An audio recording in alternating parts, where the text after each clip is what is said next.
መልስ ዛሬ ደግሞ መልስ በሚል አዲስ ተከታታይ ድራማ ነው ይዤላችሁ የመጣሁት ማለት ነው። እንግዲህ የምናውቃቸው ያፌትና ቤቲ አሉበት ማለት ነው። በመልስ ላይ ስማቸው ደግሞ ዳግም ወይም ደግሞ ሄቨን በሚለው እንጠራቸዋለን ማለት ነው። ሄቨን እንግዲህ የዳጊ ፍቅረኛ የቀድሞ ፍቅረኛው ነበረች ማለት ነው። በጣም የሚወዳት የሚያፈቅራት ከቤተሰቦቿም ደግሞ ጭምር እሷ የድሃ ልጅ ብትሆንም እሱ የሀብታም ልጅ ቢሆንም በጣም የሚወዳትና የሚሳሳላት ነበረች። ግን እሷ በስተመጨረሻ ምን ተፈጠረ? ሄቨንን ትቶ ነፃነትን አግብቷል ማለት ነው። ድል ባለ ሰርግ ሄቨን እሱን ስታይ በጣም ተናዳና ተበሳይታ በጣም እያለቀሰች ከእናቷም ጋር ጉሊት ነበር የምትውለው ማለት ነው። እናቷ ጉሊት ስለምትሰራ አብራ ቁጭ ብላ ትሰራ ነበረ። ዳግም እንግዲህ ከዚህ በኋላ እኔ አልፈልግሽም ብሎ ስላላት ተናዳ፣ እሱም ደግሞ ነፃነትን በእርግጥ አያፈቅራትም ማለት ነው። የሚያፈቅረው ሄቨን ነው። ነፃነት ደግሞ እሷን እንዲያፈቅራት ብላ ጥረት እያደረገ ከእናቱ ጋር ተስማምታ እየኖረች፣ የዳጊ እናት ደግሞ እሷን ሄቨንን አትወዳትም፣ ነፃነትን ነው የምትወደው ማለት ነው። ነፃነትን የዳረችው እሷ ናት ማለት ነው። እንግዲህ ባይወዳትም ያለ ውድ በግዷ። ሰላም ጤና ይስጥልኝ ውድ ቤተሰቦቼ፣ ዛሬ መልስ የሚል ነው ይዤላችሁ የመጣሁት ማለት ነው። ለቻናሉ አዲስ ከሆናችሁ ላይክ፣ ሸር፣ ሰብስክራይብ ማድረግን አትርሱ። ሄቨን እንግዲህ የዳጊ ፍቅረኛ ነበረች ማለት ነው። ዳኒ ያው የቤት ዘመድ ነበር ማለት ነው። ከሄቨን ጎን ሆኖ ከእናቷም ጋር አብሮ ነው ያለው ማለት ነው። አሁን ላይ ግን በጣም ተናዳና ተበሳይታ እያለቀሰች የሚያጽናናቸው እናቷንና እሷን ዳኒ ነበር ማለት ነው። ዳኒ የሚሉት እንግዲህ የእነሱ የቅርብ ጓደኛ እንደ እህቱም የሚያያት ሄቨንን አብሮ ከእናቷ ጋር ጉሊትም ቁጭ እያለ በቃ ዳግምን ታዩ ይቅርብሽ፣ እሱ እኮ አንዴ ሄዷል፣ ከዚህ በኋላ ሌላ ህይወት መስርቷል፣ ይቅርብሽ እያሉ እያጽናኗት ነበረ። እናቷም የሄቨን እናት በጣም ምስኪንና የምታሳዝን ነበረች ማለት ነው። ግን እሳ አንድ ቀን ምን ተፈጠረ? ነፃነት የቀጣውቃ ሰው ቀጥራ፣ ምክንያቱም እሷን እንዲረሳት አድርጋ በጩቤ እንዲወጓት አደረገች። ያኔም ደግሞ እንደዛ ያደረገችው ዳጊ ፊት አውቃ ነው ማለት ነው ነፃነት። ምክንያቱም ስለ እንዲወደኝ ብላ ያደረገችው ድርጊት ነው። ቤተሰብም ነፃነትን እንዲያገባት ፈልገው ገፋፍተው የእናቱ ሴራ ስለሆነ የዳጊ እናት የዳረችው ነፃነትን ነው። ሄቨንን አልፈለጓትም። ሄቨን የልጅነት ፍቅረኛው ነበረች ማለት ነው። በአጋጣሚ ነፃነት እንግዲህ አውቃ ሰው ቀጥራ ራሷን እንዲጎዷት አድርጋ ነበር። እሱ ፊት ተወቅታ ነበር እና እሱም ይህ ሰው ያለህ ድረሱልኝ እባካችሁ ሚስቴ ተጎዳችብኝ እያለ ወደ ሆስፒታል ይዞ ይሄድና ከሆስፒታልም ከወጣይ በኋላ እሱም ደግሞ ይመለስና ወደ እነ ሄቨን ቤት ይሄዳል። ሄቨንና እናቷ እቤት ምስኪን ናቸው። ያው ጉሊትም ስለሚሰሩ ስቅ ያለ ኑሮ ቢኖሩም ሄቨንን ክዶ ዳጊ የድሮ ፍቅረኛው ስለነበረኝ ከዚህ በኋላ አጠገባችን ብትደርሺ እገልሻለሁኝ ብሎ ዝቅ ያለ ስድብ እየሰደባት እያለ እሷም ደግሞ ለፍቅሬ ስል ነው ይሄን ሁሉ ያደረግኩት እያለ ሄቨን እያለቀሰች ከሱ ጋር ከዳጊ ጋር እየተጨቃጨቁ ነበር። አጋጣሚ የሄቨን እናት ከኋላ ወደቃ። ከዛ ልጁም ደግሞ አስጠንቅቋት ትቷት ይሄዳል። ምክንያቱም የሄቨን እናት ከዚህ በፊትም ዳጊን ስለምታውቀው አብረው አደጓም ስለሆነ ከሄቨን ጋር ብዙ ስለምታውቅ አብራ ወደፊት ህይወት ትዳር መስርተው ልጅ ወልደው ከብደው አያለው በማለችዋ እሱ ግን ሌላ ጎጆ መስርቷል ማለት ነው። እሱን ስትሰማ ራሷን ስታ ተኋላዋ ትወርቃለች። ሄቨንም ደግሞ ከዳጊን ከሄደ በኋላ ሰርቧት ከሄደ በኋላ ዘወር ብላ ስታይ እናቷ ድንገት ወድቃ በዛው ጸጥ ብላ ትቀራለች። እባካችሁ እርዱኝ እማዬ፣ በጣም ሄቨን ታሳዝናለች። እናቷ እኔ እስካለው ድረስ አትወርቂም፣ እኔ አለው እያለች እያጽናናቻት ነበር። እያለቀሰች በጣም ስቅስቅ ብላ እባካችሁ ይሄ ሰው ያለህ ድረሱልኝ፣ እናቴ ሞተችብኝ እያለች ነበር ማለት ነው። አጋጣሚም ሆኖ ደግሞ ሄቨን ከዛ ቶሎ ብላ እንደዛም እያለቀሰ ስትቀሰቅሳት እናቷም አትነሳም፣ ብታያትም አትነሳም። ከዛ በኋላ ለዳግም ትደውልለታለች። ዳኒ ጋር ትደውልና እባክህን ዳኒ ድረስልኝ፣ እናቴ ወርቃብኛለች። ዳኒ የቅርብ ጓደኛዋ ቢሆንም እናም ለእናቷ በጣም ወዳጅ ስለሆነ እየሮጠ ይመጣል። ሄቨን ተረጋጊ፣ ምን ሆና ነው? የሄቨን እናት እባክዎን ይንቁ፣ የሄቨን እናት እባክዎን ይንቁ እያለ ውሃ ይደፋባቸዋል። በቃ አምቡላንስ ጠርተው ወደ ሆስፒታል ሲወስዷቸውም እነሱ ግን በዛው ሽልክ እንዳሉ ናቸው።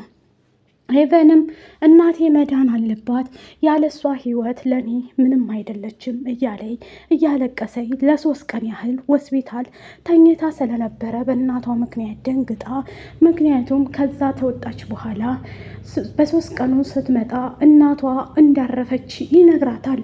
እኔ እናቴን ፍለጋ መሄድ አለብኝ፣ ዳኒ እዚህ መቀመጥ አልችልም እያለይ ጉዞዋን ትቀጥላለች። ሄቨንም እያለቀሰኝ መሀል መንገድ ላይ ልታዳምጭኝ ይገባል እኔንም እያለ ዳኒ ይነግራታል። ዳኒንም እባክህን ልቀቀኝ፣ መሄድ አለብኝ፣ ያለሷ መኖር አልችልም እያለይ መሀል መንገድ ላይ ቁጭ ያረጋትና አሁን ተረጋጊና ሁሉንም እነግርሻለሁ፣ አንቺ ራስሽን በሳትሽበት ሰዓት ሆስፒታል ስለነበርሽ እናትሽ ይኸው ዛሬ 3 ቀኗ ወደማይቀረው ዓለም ሄዳለች ሲላት በጣም እሬትና ታለቅሳለች። እያለቀሰች የሀዘን ልብሷን ማናለኝ ከዚህ በኋላ ያለች፣ ምክንያቱም እናቷ የምታጽናናት አንድ ፍሬ ልጇም ስለሆነች እሷና እሷ ብቻ ነበሩ እየተመካከሩ የሚኖሩት። የሄቨን እናት እንግዲህ ማረፏን ስትሰማ አልቅሳ፣ ዳኒም ደግሞ በማንኛውም ሰዓት ላይ አብሬሽ ነው ያለሁት እያለ ያጽናናታል።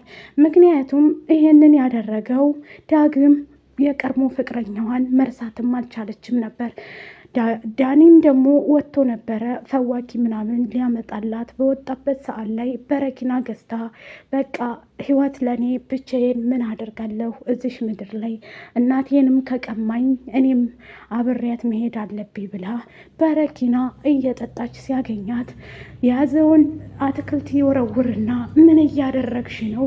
መሞት አትችይም ብሎ በረኪናውን ሄቨንን ይቀማታል ዳኒም ደግሞ እንደዛ ማድረግ እችላለሁ፣ ልቀቀኝ ዳኒ፣ እዚህ ዓለም ላይ መኖር አልችልም ለብቻዬ፣ እኔ ያለሁሽ ከጎንሽ ነኝ፣ በማንኛውም ሰዓት ላይ አብሬሽ ነው ያለሁት፣ እናም ደግሞ መሞት አትችይም እያለ ያጽናናታል። እንዴት መሞት አልችልም?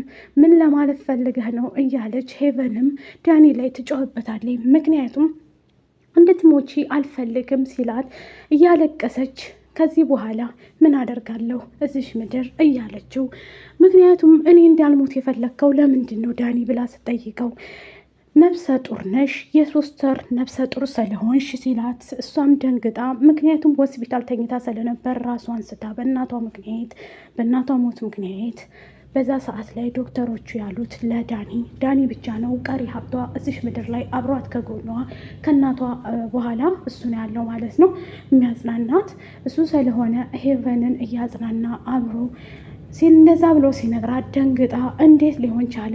ምክንያቱም እሷ ከዚህ በፊት ላይ የምትወደው የምታፈቅረው ዳግም ስለነበረ፣ ዳግም ደግሞ አሁን ሌላ ትዳር መስርቶ ነፃነትን ያለ ውድ በግዱ አግብቶ፣ ምክንያቱም ነፃነት በጣም ተወደዋለች ዳኒን ያጣችበት ምክንያት ነው ይሄ ሁሉ የሆነ ያለው ሄቨን ላይ። የሄቨን እናት በጣም ታሳዝናለች። አሳዛኝ ታሪክም ስላላቸው እያለቀሰች እዛች ጉልስስ አለችው ጎጇቸው ላይ አብረው እየኖሩ እኔ እስካለው ድረስ አንገትሽን አትደፊም፣ የኔ ልጅ አንድ ቀን ይመጣል ዳግም እያለች ትነግራት ነበር። እርሹ በቃ እያለ ዳኒም እያጽናና ሄቨንን ሁል ጊዜ ከጎንሽ ነኝ፣ ማንም ቢፈጠር አሁንም ዛሬም ነገም አብረሽ ነኝ እያለ ሁሌ ያጽናናታል። የዳግም እናት እንግዲህ ሄቨንን ማግባት ሞላ ቤተሰቡ አይፈልጉም። ነፃነትን በባሌም በቦሌም ብላ የሸኘቻት እሷ ስለነበረች እንድታገባ ጎትጉታ ልጄን ማግባት አለብሽ፣ እሱ የሀብታም ቀብራራ ስለነበረ ሄቨን ደግሞ ምንም የሌላቸው ምስኪን ድሃ ስለነበሩ እሷን እንዲያገባ በፍጹም አይፈቅዱም ነበረ። እሱ ግን ድል ባለ ሰርግ አግብቶ ሌላ ዓለም ላይ ነው ያለው። እሷም ደግሞ ሁሌም ለተፈጠረው ነገር የኔ ምክንያት ነው፣ አንቺን እንደወጉሽ በጩቤ የወጋሽን ሰው ደግሞ እኔ ወጋዋለሁኝ ነጽዬ፣ ከዚህ በኋላ እኔና አንቺ ባለ ትዳር ነን፣ ትዳር መስርተናል። ስለዚህ ወደፊት ደግሞ ቆንጆ ቆንጆ ልጆች እንድትወልጅልኝ እፈልጋለሁ እያለ እንትን ይላታል። ቤተሰብ ሞላ ቤተሰቡ ይህን ያደረገው ማን ነው? እኔም ደግሞ አባትህ እያለሁ ጎንበስ ብለህ አትሄድም እያለ የዳግም አባት ይለዋል። የልጄ ሚስት ናት የተወጋችው እና እኔም ብድር መክፈል አለብኝ። ጠቡ የኔ ነው፣ አንተን አይመለከትህም አባዬ። ለሚመጣው ነገር ሁሉ እኔ ተጠያቂ፣ ስለ ሚስቴ ጉዳይ እያለ ለአባቱ ያብራራል። ከዛም ተነስቶ እሱ ልሄድ ነው በቃ ወደ ስራ ነፃነት ቻው ሲላት፣ እንዴ ልትሄድ ነው እንዴ? እሺ በቃ ምንም ችግር የለም፣ እማዬም ትመጣለች፣ ጠርቻታለሁ፣ አብረሽ ቆይ፣ እማዬ እንዴት እንደምትወድሽ ታውቂያለሽ ነፃነት እያለ ይነግራታል። አሁን ላይ ከነፃነት ጋር ነው ያለው ዳግም ማለት ነው። ዳግም እስካሁን ድረስ ምንም ነገር ለሄቨን ስለ እናቷ እንትን እሱ ነው ምክንያቱ ማለት ነው። ምክንያቱም እሷን መቶ ባይሰርባት የሄቨን እናት አትሞትም ነበር። አሁን ላይ አብሯት ያለው ዳኒ ነው ማለት ነው። በጣም ታሳዝናለች ሄቡ ማለት ነው። ሄቡ እንግዲህ እያለቀሰች ልጇም ደግሞ የሚሆነው የእሷ ልጅ እንደሆነ የእሱ ልጅ እንደሆነ ዳግም የቅርቡ ፍቅረኛዋ እንደሚሆን ተስፋ አለኝ ማለት ነው። የእሱ ልጅ ከሆነ እንደሚያሳድገው ተስፋ አለኝ ብዬ አስባለሁ። ነፃነትም ደግሞ እሺ በሰላም ግባ፣ እኔ በጣም እወዳለሁ እኮ እያለች እያረሳሳች እንዲወዳት ብዙ ጥረት ታደርጋለች ማለት ነው። ብታገባውም ዳግምን ብዙ ጥረት እያደረገች በጣም እሷን እንዲወድ ሄቨን እንዲረሳ እያደረገችው ነው ማለት ነው። ከዛም ወደ ስራ ሲሄድ በቃቸው ተባብላ አልወድ በግድ ትወደኛለህ ትለዋለች። ባይ ባይ ወዳችኋለሁ።